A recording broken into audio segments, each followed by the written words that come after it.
আসসালামু আলাইকুম। প্রফেশনাল কিংবা স্টুডেন্ট সবার কাছে ল্যাপটপ কিন্তু বর্তমানে বেশ সহজ এবং একটি বহনযোগ্য ডিভাইস হয়ে উঠেছে। দিন দিন এর জনপ্রিয়তা বৃদ্ধি পেলেও আমরা কিন্তু একটি সঠিক ল্যাপটপ নির্বাচনের ক্ষেত্রে প্রায়শই ভুল করে থাকি। আজকে জানবো একটি ল্যাপটপ পারচেজ করার ক্ষেত্রে আপনি কোন কোন জিনিসগুলো মাথায় রাখবেন যেন আপনার কষ্টার্জিত একটি টাকাও বৃথা না যায়, আর কেনই বা ট্রাস্টেড সলিউশন হবে আপনার পছন্দের ল্যাপটপ কিংবা যে কোনো ধরনের আইটি প্রোডাক্টস পারচেজ করার জন্য আলটিমেট ডেস্টিনেশন। সবকিছু জানবো পুরো ভিডিও জুড়ে, তাই সাথেই থাকুন।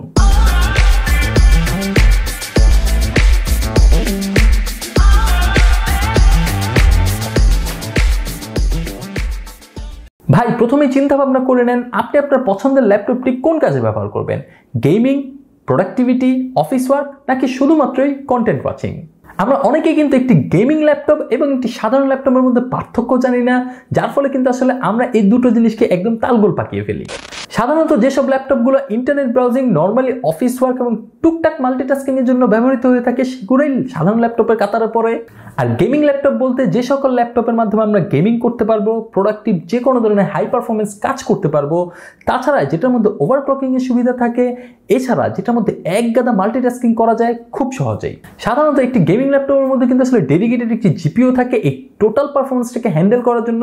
সুতরাং সাধারণ ল্যাপটপ এবং গেমিং ল্যাপটপের মধ্যে কিন্তু আসলে বিস্তর ফারাক রয়েছে, যেটা আমরা না বুঝতে পারলে কিন্তু আসলে অনেক ক্ষেত্রে গেমিং ল্যাপটপের বাজেট দিয়েও আমরা একটি সাধারণ ল্যাপটপ কিনে ফেলি। তো চলুন জেনে আসি একটি গেমিং ল্যাপটপ পারচেজের ক্ষেত্রে আমরা কোন কোন বিষয়গুলো মাথায় রাখবো। ভাই, প্রথমে কিন্তু আসলে আপনি আপনার চাহিদা অনুযায়ী আপনার ল্যাপটপটিকে সিলেক্ট করবেন। আমি একদম ভিডিওর শুরুতে সেটাই বলেছিলাম, কারণ কি আপনি যে টাইপের গেমসগুলো খেলছেন সেই গেমসের আসলে চাহিদা কি, সেটা প্রসেসর কতটুক থাকা দরকার, সেটা যদি গ্রাফিক্স কার্ড দরকার হয় সেটার গ্রাফিক্স কার্ডের কোয়ালিটিটা কেমন হওয়া দরকার, বা কোন ক্যাটাগরি গ্রাফিক্স কার্ডগুলো সেটাতে দরকার, সেই জিনিসগুলো চিন্তা ভাবনা করে দেন আপনি আপনার ল্যাপটপটিকে সিলেক্ট করবেন। এক্ষেত্রে কিন্তু আপনি যদি একদম হেভি টাস্কিং মানে গেমিং করে থাকেন বা একদম হেভি টাস্কিং কাজগুলো করে থাকেন, যেগুলো প্রোডাক্টিভ লেভেলের কাজ আছে লাইক ভিডিও এডিটিং বা অন্যান্য যে কোনো ধরনের কাজ, অ্যানিমেশন মেকিং টাইপের কাজগুলো, তাহলে কিন্তু আপনি ইন্টেলের যদি বলি তাহলে কোর i7 বা কোর i9 সিরিজের যেসব প্রসেসরগুলো আছে সেটা সিলেক্ট করতে পারেন। আর রাইজেনের ক্ষেত্রে কিন্তু আসলে সিরিজ 7 কিংবা সিরিজ 9 এগুলো আপনি সিলেক্ট করতে পারেন। যেহেতু এগুলোর ক্ষেত্রে ডেডিকেটেড জিপিইউ দরকার হয়, সুতরাং আপনি এক্ষেত্রে কিন্তু আসলে এনভিডিয়ার 4060, 4080 এই টাইপের যে ডেডিকেটেড জিপিইউগুলো আছে সেগুলো আসলে আপনি সিলেক্ট করতে পারেন আপনার কাজের ধরন অনুযায়ী। এছাড়া মাল্টিটাস্কিং, গেমিং কিংবা প্রোডাক্টিভ যে কোনো কাজের জন্য কিন্তু আসলে র্যাম অনেক বেশি পরিমাণে প্রয়োজন হয়। সেক্ষেত্রে আপনি মিনিমাম 16 জিবি র্যাম নেবেন, 32 জিবি হলে আরও ভালো, আর 64 জিবি হলে তো ভাই কোনো কথাই নেই। গেমিং করার জন্য কিংবা প্রোডাক্টিভ যে কোনো কাজ করার জন্য কিন্তু আসলে একটি হাই রিফ্রেশ রেট সম্পন্ন ডিসপ্লে আপনার প্রয়োজন হবে আপনার ল্যাপটপটিতে। সেক্ষেত্রে কিন্তু আসলে আপনি 144 হার্টজ অথবা 165 হার্টজের যে মনিটরগুলো আছে বা ডিসপ্লেগুলো আছে সেগুলো আপনি চাইলে সিলেক্ট করতে পারেন, সেটা আসলে আপনার বাজেটের উপর নির্ভর করে। এক্ষেত্রে কিন্তু আসলে ডিসপ্লে রেজলিউশন আমরা ওলেড ডিসপ্লেকেই সাজেস্ট করব যদি আপনি হাই এন্ড কোনো ধরনের গেমিং কিংবা প্রোডাক্টিভ যে কোনো কাজ করে থাকেন। এখন চলে আসি যারা মিড রেঞ্জের গেমিং করে থাকবেন বা মিড রেঞ্জের যারা প্রোডাক্টিভ কাজ করে থাকবেন, তাদের জন্য কিন্তু আসলে আপনার বাজেট অনুযায়ী আপনি আপনার ল্যাপটপটি সিলেক্ট করবেন যেটার মধ্যে মিনিমাম কোর i5 থেকে কোর i7 এর প্রসেসরের সাপোর্ট থাকবে। সেক্ষেত্রে কিন্তু আসলে আপনি রাইজেনের 5 কিংবা 7 সিরিজের প্রসেসরগুলোকে সিলেক্ট করতে পারেন। গ্রাফিক্স কার্ডের ক্ষেত্রে কিন্তু আসলে আপনি এনভিডিয়া 360 কিংবা 460 এগুলো আপনি সিলেক্ট করতে পারেন আপনার বাজেট অনুযায়ী। আর র্যামের কথা যদি বলি, সেখানে কিন্তু আসলে মিনিমাম আপনি 16 জিবি র্যাম থেকে 32 জিবি র্যামের মধ্যে রাখতে পারেন আপনার সেই ল্যাপটপটিকে। সুতরাং এই ক্ষেত্রে অর্থাৎ মিড রেঞ্জের যে ল্যাপটপগুলো আপনি পারচেস করবেন, যেটাতে আপনি গেমিংও করবেন, প্রোডাক্টিভ কাজও করবেন, সেটা আপনি অফিস ওয়ার্কও করতে পারেন, অর্থাৎ এই টাইপের ল্যাপটপ কিন্তু সবচেয়ে বেশি সেল হয় আমাদের দেশে, অর্থাৎ এই টাইপের কনজিউমার কিন্তু বেশি। সুতরাং আপনাকে এই ল্যাপটপটা কেনার ক্ষেত্রে বেশি পরিমাণে সতর্কতা অবলম্বন করতে হবে যাতে আপনার ল্যাপটপটিতে সব কিছু থাকে আপনার বাজেট অনুযায়ী। সেক্ষেত্রে আপনি একদম প্রিমিয়াম লেভেলের ল্যাপটপ সিলেক্ট করবেন না, আবার একদম লোয়ার রেঞ্জের ল্যাপটপ সিলেক্ট করবেন না। সুতরাং এই ক্ষেত্রে অবশ্যই খুব ভেবে চিন্তে তারপরে আপনার স্পেকগুলোকে খেয়াল করবেন। আর স্টুডেন্ট এবং ক্যাজুয়াল ইউজারদের জন্য কিন্তু আসলে আপনি চাইলে প্রসেসর কোর i3 কিংবা 5 সিরিজের যে প্রসেসরগুলো আছে সেগুলো আপনি সিলেক্ট করতে পারেন। তাছাড়া আপনি চাইলে সেখান থেকে রাইজেনের 3 অথবা 5 সিরিজের যেসব প্রসেসরগুলো আছে সেগুলোকে আপনি আপনার চয়েস লিস্টে রাখতে পারেন। র্যামের ক্ষেত্রে কিন্তু আপনি অবশ্যই 16 জিবি র্যাম সিলেক্ট করবেন, অথবা ভবিষ্যতে আপগ্রেড করা যায় এমন টাইপের ল্যাপটপ সিলেক্ট করবেন যেটাতে র্যাম আপগ্রেড করা যায়। এই চিন্তাটা মাথায় রাখবেন, কারণ অনেক সফটওয়্যার কিন্তু ইন ফিউচারে র্যাম হাংরি হয়ে যায় যখন কিন্তু আসলে এইসব ল্যাপটপ স্লো হয়ে যায়। সুতরাং অবশ্যই র্যাম মিনিমাম 16 জিবি নেওয়ার চেষ্টা করবেন যাতে আপনার প্রতিটি টাস্ক একদম স্মুথলি আপনি হ্যান্ডেল করতে পারেন। আর এই প্রতিটি ক্যাটাগরি ল্যাপটপের জন্য যদি আপনি স্টোরেজ সিলেক্ট করেন, সেটা অবশ্যই এসএসডি হবে, এবং আমি আপনাদেরকে রেকমেন্ড করব এখন বর্তমানে মিনিমাম 512 জিবি SSD সম্পন্ন মানে মেমোরি সম্পন্ন আপনি ল্যাপটপ পারচেস করবেন। আমার পার্সোনালি রেকমেন্ডেশন থাকবো যে স্টোরেজ অ্যাটলিস্ট যাতে 512 থাকে, অর্থাৎ 512 থাকলে ওকে, 1 টেরাবাইট থাকলে তো কোনো কথাই নেই। এখন অনেকে বলতে পারেন যে ভাই আপনি র্যাম এবং এসএসডির ক্ষেত্রে কেন একটু বেশি গুরুত্ব দিচ্ছেন?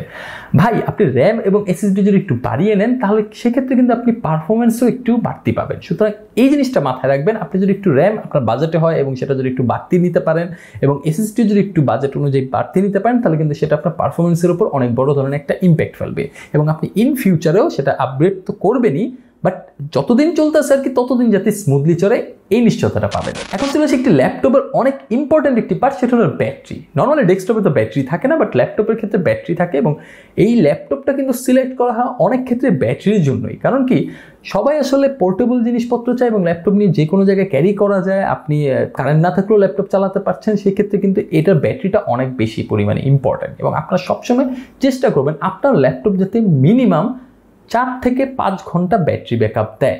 এই জিনিসটা অ্যাটলিস্ট এনশিওর করবেন, কারণ অনেক ল্যাপটপ আসলে এর থেকে বেশি বেশি আপনাকে পারফরমেন্স দিবে, বাট মিনিমাম 4 থেকে 5 ঘন্টা যাতে ব্যাটারি ব্যাকআপ দেয় এই টাইপের ল্যাপটপ সিলেক্ট করাই শ্রেয় আমি মনে করি বর্তমানে। কারণ কি, একটা কাজ যখন আপনি করতে বসবেন, আপনি যখন ট্রাভেলের মধ্যে থাকবেন বা আপনি যখন মানে বাইরে থাকবেন যেখানে আপনি আসলে ল্যাপটপ চার্জ দেওয়ার সুযোগ পাচ্ছেন না, সেক্ষেত্রে কিন্তু মিনিমাম আপনার ল্যাপটপটা যাতে 4 থেকে 5 ঘন্টা ব্যাটারি ব্যাকআপ দেয় সেটা একটু নিশ্চয়তা রাখবেন।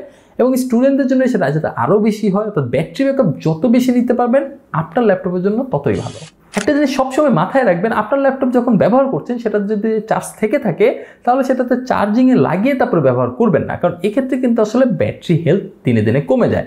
অর্থাৎ আপনি আপনার ল্যাপটপটাকে ফুল চার্জ করুন, দেন সেটাকে ইউজ করুন, 20%-এর নিচে চলে আসলে সেটাকে চার্জ দিন, যদি সময় থাকে চার্জ দিন, দেন ইউজ করুন। অর্থাৎ ব্যবহৃত অবস্থায় সেটাকে চার্জ দেওয়ার দরকার নেই, এক্ষেত্রে কিন্তু আসলে ব্যাটারি লাইফ আস্তে আস্তে কমতে থাকে। তো এই জিনিসটা যদি একটু মেনটেন করতে পারেন তাহলে কিন্তু আসলে কোনো ধরনের প্যারা নেই। আপনার গেমিং ল্যাপটপটি পারচেস করার ক্ষেত্রে একটা জিনিস সবসময় মাথায় রাখবেন যে এটার পোর্টসগুলো অ্যাভেলেবেল আছে কিনা, অর্থাৎ আপনার গেমিং করার জন্য যে সকল পোর্টসগুলো দরকার সেগুলো অ্যাভেলেবেল আছে কিনা, এটার মধ্যে ইউএসবি পোর্ট পর্যাপ্ত আছে কিনা, এটার মধ্যে আপনার এইচডিএমআই পোর্ট আছে কিনা, এটার মধ্যে টাইপ সি পোর্ট আছে কিনা। অনেক ল্যাপটপে এখন টাইপ সি পোর্ট থাকে, এটার মধ্যে প্রপারলি যে কয়টা পোর্ট দরকার সেই কয়টা পোর্ট আছে কিনা সেই জিনিসটা ভালো করে চেক করে দেন তারপরে সেটা কেনার সিদ্ধান্ত নেবেন। আর হ্যাঁ, আপনার ল্যাপটপটার মধ্যে ব্লুটুথের সাপোর্ট আছে কিনা, ওয়াইফাই সাপোর্ট আছে কিনা, আপনার ল্যাপটপের মধ্যে থাকা যে ওয়েবক্যামটা সেটার রেজলিউশন ভালো কিনা সেটা অবশ্যই মাথায় রাখবেন। 720p অথবা 1080p হলে তারও ভালো। এই টাইপের রেজলিউশনের যে ওয়েবক্যামগুলো থাকে ল্যাপটপে বিল্ট ইনভাবে সেটা আছে কিনা, সেটা মাইক্রোফোন কোয়ালিটিটা কেমন সেটা অবশ্যই মাথায় রাখবেন, কারণ আপনি তো সবসময় গেমিং করবেন না। গেমিং করলেও মাঝে মাঝে যদি আপনার কোনো মিটিং অ্যাটেন্ড করতে হয় বা কোনো একটা অনলাইন ক্লাস করতে হয় তখন সেক্ষেত্রে কিন্তু ক্যামেরাটা এবং মাইক্রোফোনটা অনেক বেশি ইম্পর্টেন্ট। কারণ অনেকে বলতে পারেন ভাই আমি গেমিং ল্যাপটপ পারচেস করতেছি, আমি তো আলাদা হেডফোন কিনবো, আমি তো আলাদা ওয়েবক্যামও নিতে পারি, বাট ভাই বিল্ট ইন যেটা আছে সেটা যাতে ভালো থাকে। গেমিং ল্যাপটপের অনেক ইম্পর্টেন্ট একটা জিনিস হলো এর কুলিং সিস্টেম। ইয়েস, একটি গেমিং ল্যাপটপ গেম খেলবেন গরম হবে, প্রোডাক্টিভ কাজ করবেন তখন গরম হবে।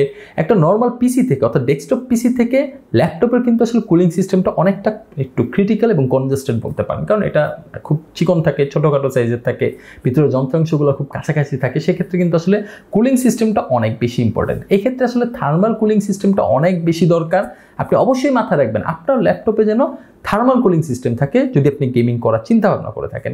কারণ কি, থার্মাল কুলিং সিস্টেম কিন্তু খুব তাড়াতাড়ি আপনার ল্যাপটপের ভেতরে থাকা তাপমাত্রাকে বাইরে বের করে আনবে এবং খুব তাড়াতাড়ি আপনার ল্যাপটপটাকে ঠান্ডা করবে। সুতরাং অবশ্যই আপনার গেমিং ল্যাপটপ পারচেসের ক্ষেত্রে থার্মাল কুলিং সেটার মধ্যে আছে কিনা সে জিনিসটা লক্ষ্য রাখবেন। এখন অনেকের মাথায় চিন্তা আসতে পারে ভাই আমি কোন ব্র্যান্ডের ল্যাপটপ কিনবো? বাজারে তো অনেক ধরনের ব্র্যান্ড আছে যারা ল্যাপটপ বিক্রি করতেছে, অনেকের স্পেক একদম প্রায় কাছাকাছি, দামটাও কাছাকাছি, বাট আমি কোনটা রেখে কোনটা কিনবো এটা অনেকে মাথায় ভাবতে পারেন। ভাই একটা জিনিস মাথায় রাখবেন, ইলেকট্রনিক জিনিস পারচেস করার ক্ষেত্রে ওয়ারেন্টিটা অনেক বড় ইস্যু। আপনি এমন একটা ব্র্যান্ডের থেকে প্রোডাক্ট পারচেস করবেন যারা অনেক বড় ধরনের একটা ওয়ারেন্টি ক্লেম আপনাদেরকে করছে, অর্থাৎ ওয়ারেন্টি সার্ভিস আপনাকে দিচ্ছে, এবং একটা ওয়েল নোন ব্র্যান্ডের থেকে পারচেস করবেন যাদের ওয়ারেন্টি পলিসি ভালো, যাদের ওয়ারেন্টি ক্লেম করলে খুব সহজে রেসপন্স পাওয়া যায়, এমন কিছু ব্র্যান্ডেরই ল্যাপটপ পারচেস করুন। একটি ল্যাপটপের ক্ষেত্রে কিন্তু তার কিবোর্ডটা অনেক বেশি ইম্পর্টেন্ট। আপনি যদি অন্ধকার রুমে কাজ করেন বা অন্ধকার রুমে গেম খেলে থাকেন সেক্ষেত্রে কিন্তু আসলে ল্যাপটপের কিবোর্ডের মধ্যে ব্যাকলাইট না থাকলে আপনি কিন্তু অন্ধকারে চোখে দেখবেন না।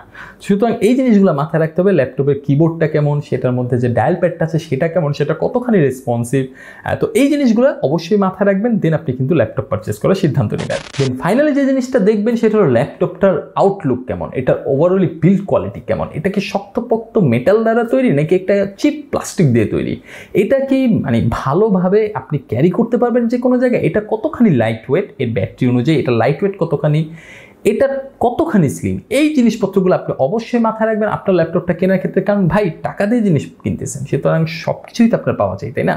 সো এই জিনিসগুলো মাথায় রেখে দেন আপনি আপনার গেমিং ল্যাপটপটা পারচেস করতে পারেন। পারচেস করার ক্ষেত্রে অবশ্যই ট্রাস্টেড সলিউশনের সাথে যোগাযোগ করতে পারেন, কারণ একমাত্র ট্রাস্টেড সলিউশন আপনাকে দিচ্ছে 100% authentic product with official warranty, যেখানে আপনি আপনার প্রোডাক্ট পারচেস করে প্রতিটি প্রোডাক্টের সাথে পাচ্ছেন নিশ্চিত উপহার, ক্যাশব্যাক, এছাড়া অ্যামেজিং সারপ্রাইজিং গিফট। তাছাড়া আমাদের থাকছে 3 থেকে 16 মাসের ইএমআই প্ল্যান। সুতরাং আপনার পছন্দের গেমিং ল্যাপটপটি পারচেস করতে হলে অবশ্যই ট্রাস্টেড সলিউশনের অফিসিয়াল ওয়েবসাইট www.trustedsolutionbd.com কিংবা আমাদের অফলাইন শপ সেখানে ভিজিট করে আসতে পারেন। আমাদের ফেসবুক পেজে যেখানে নিত্য নতুন টেক আপডেট আপনি পেয়ে যাবেন। তাছাড়া আমাদের ইউটিউব চ্যানেলটিকেও আপনি সাবস্ক্রাইব করে আসতে পারেন। তো আজকের মতো বিদায় নিয়ে নিচ্ছি। সবাই ভালো থাকবেন, সুস্থ থাকবেন এবং হ্যাঁ, অবশ্যই আপনি গেমিং ল্যাপটপ পারচেসের ক্ষেত্রে ট্রাস্টেড সলিউশনের সাথেই থাকবেন। আল্লাহ হাফেজ।